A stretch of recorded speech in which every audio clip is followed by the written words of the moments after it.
नमस्कार, मम्मी दी रसोई में आपका स्वागत है। ये वीडियो शेषागंज से सुमन जी ने भेजा है और वह हमको ब्रेड की रसमलाई बनाना सिखा रही है, जो सबको बहुत जल्द पसंद आती है।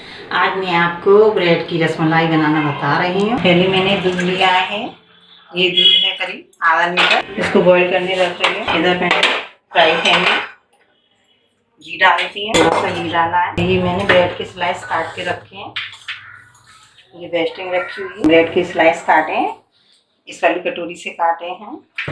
घी गर्म हो चुका है, बस मैं ये स्लाइस डालती हूँ।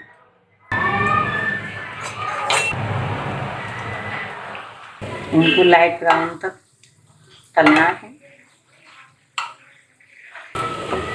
ये लाइट ब्राउन हो चुके हैं।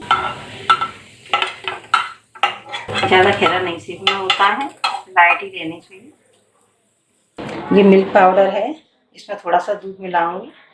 दूध मिला के जो दूध बॉईल हो रहा है उसमें मिला दूंगी, जिससे जल्दी गाढ़ा हो जाएगा। ये खोआ है, इसमें थोड़ी सी शक्कर लगा दी है।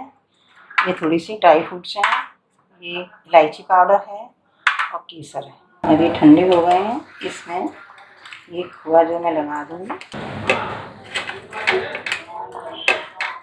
सारे पीसेस तैयार हो गए हैं। इनको एक दूसरे से इस तरीके से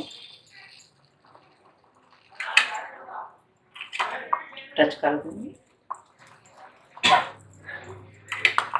इस तरीके से रसमलाई बनाना बहुत ही टेस्टी लगता है। थोड़ी थोड़ी दूरी में ऐसे रख दूंगी। इधर दूध तैयार हो रहा है।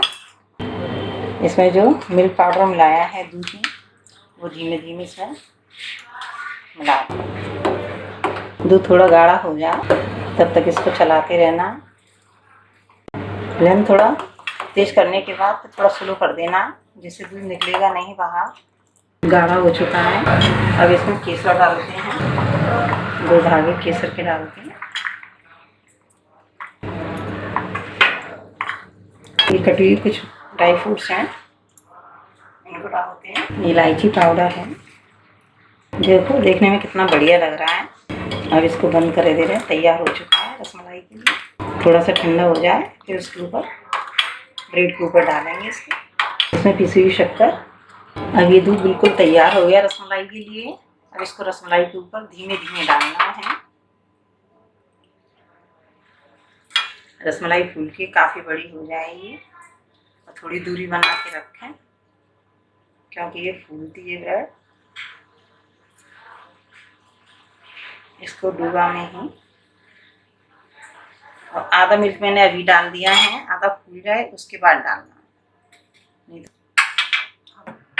हाँ, ये ठंडा हो चुका है।